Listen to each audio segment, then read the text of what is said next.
નમસ્કાર મિત્રો, સ્વાગત છે તમારું આપણી પોતાની યુટ્યુબ ચેનલ પેન્શન ગુજરાતમાં। તો મિત્રો, આજના વિડીયોમાં આપણે વાત કરવાના છીએ પેન્શનરો અને સરકારી કર્મચારીઓ માટેની સૌથી મોટી અપડેટ અને સૌથી મોટા સમાચાર વિશે। હા મિત્રો, કારણ કે કેન્દ્ર સરકારે 8મા પગાર પંચના અમલીકરણને લઈને હવે તૈયારીઓ શરૂ કરી દીધી છે। આ સમાચાર સીધા લાખો સરકારી કર્મચારીઓ અને નિવૃત્ત પેન્શનરોના હિત સાથે જોડાયેલા છે। તો મિત્રો, આખો વિડીયો અંત સુધી જરૂરથી જોજો, કારણ કે આ માહિતી તમારા માટે ખૂબ જ અગત્યની અને ઉપયોગી છે। અને જો હજી સુધી તમે આપણી ચેનલ પેન્શન ગુજરાતને સબસ્ક્રાઈબ ન કરી હોય તો આવી જ રોજબરોજની સાચી પેન્શન માહિતી મેળવવા માટે અત્યારે જ સબસ્ક્રાઈબ કરી લેજો। તો મિત્રો, આપણે હવે વાત કરીએ મુખ્ય મુદ્દાની। તો કેન્દ્ર સરકારે 8મા પગાર પંચના અમલીકરણને ઝડપી બનાવ્યું છે અને નવી પગાર માળખાની અપેક્ષા 1 જાન્યુઆરી 2026થી રાખવામાં આવી રહી છે। હાલનો 7મો પગાર પંચ 31 ડિસેમ્બર 2025 સુધી ચાલુ રહેશે, ત્યારબાદ નવું પગાર ધોરણ અમલમાં આવશે। મિત્રો, સૂત્રોના જણાવ્યા મુજબ સરકાર હવે નવા પગાર પંચ માટે વિવિધ મંત્રાલયો અને કર્મચારી સંગઠનો પાસેથી સૂચનાઓ મંગાવી રહી છે।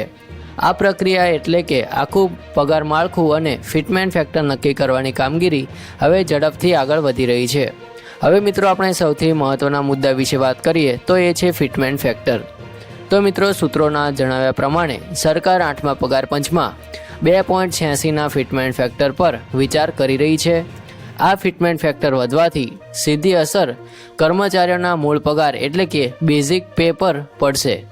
આ ફેક્ટર મુજબ કર્મચારીઓના હાલના પગારમાં નોંધપાત્ર વધારો થવાની ધારણા ગણવામાં આવે છે।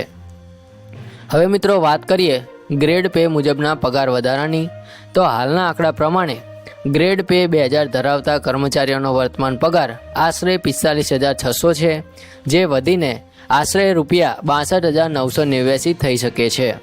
મિત્રો, ગ્રેડ પે 2800 ધરાવતા કર્મચારીઓનો પગાર ₹70,000 સુધી પહોંચી શકે છે, જે અત્યારના પગારથી ઘણો વધારે હશે।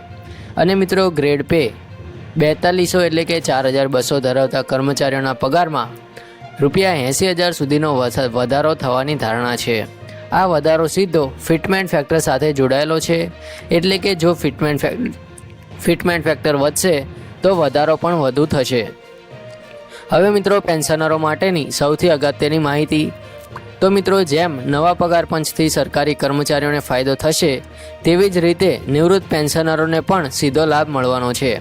ઉદાહરણ તરીકે, હાલમાં ગ્રેડ પે 2000 ધરાવતા પેન્શનરોને આશરે ₹13,000 પેન્શન મળે છે, તો નવા ફિટમેન્ટ ફેક્ટર લાગુ થયા પછી આ રકમ ₹24,490 જેટલી થઈ શકે છે। અને જો ફિટમેન્ટ ફેક્ટર 2.86 કરતાં વધુ વધારવામાં આવે તો આ પેન્શન રકમ ₹27,000 સુધી પણ વધુ થઈ શકે છે। તેવી જ રીતે ગ્રેડ પે 2800 અને 4200 ધરાવતા પેન્શનરોના પેન્શનમાં પણ આશરે ₹30,000 જેટલો વધારો થવાની ધારણા ગણવામાં આવે છે। અર્થાત કર્મચારીઓની જેમ પેન્શનરોને પણ સમકક્ષ લાભ મળશે।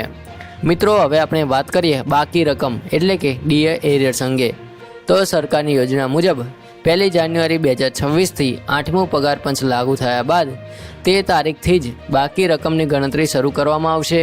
જો કે આ બાબતે હજી સુધી કેબિનેટ તરફથી અંતિમ મંજૂરી મળી નથી, પરંતુ એવું માનવામાં આવી રહ્યું છે કે લોકસભા ચૂંટણી પહેલાં કોઈ મોટી જાહેરાત થઈ શકે છે। જ્યારે મંજૂરી મળશે ત્યારે તરત જ નવા પગાર ધોરણની અમલવારી શરૂ થઈ જશે। તો મિત્રો, આ હતી આજની સૌથી અગત્યની માહિતી। કેન્દ્ર સરકાર હવે 8મા પગાર પંચના અમલીકરણ તરફ આગળ વધી રહી છે। આ પગલું લાખો સરકારી કર્મચારીઓ અને પેન્શનરો માટે નાણાકીય રીતે લાભદાયક સાબિત થશે। તો મિત્રો, જો તમને આ માહિતી ઉપયોગી લાગી હોય તો વિડીયોને લાઇક કરો, તમારા જેવા પેન્શનર મિત્રો સુધી આ માહિતી પહોંચાડો અને ચેનલ પેન્શન ગુજરાતને સબસ્ક્રાઈબ કરવાનું ન ભૂલતા। મળીશું આવી જ માહિતી સાથે। જય હિન્દ, વંદે માતરમ।